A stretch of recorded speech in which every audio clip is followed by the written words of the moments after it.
উনি কি বলেছেন খুবই গুরুত্বপূর্ণ কথা বলেছেন, অবশ্যই মনোযোগ দিয়ে ওনার কথাগুলো শুনে যাবেন এবং ভিডিওটা ভালো লাগলে বেশি বেশি করে শেয়ার করবেন।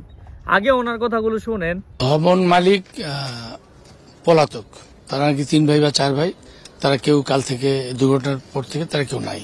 This number 1। মহিলারা আছেন, মহিলাকে তারা প্ল্যান দেখাতে পারে নাই, তারা বলতেছে প্ল্যানটা ব্যাংকে আছে।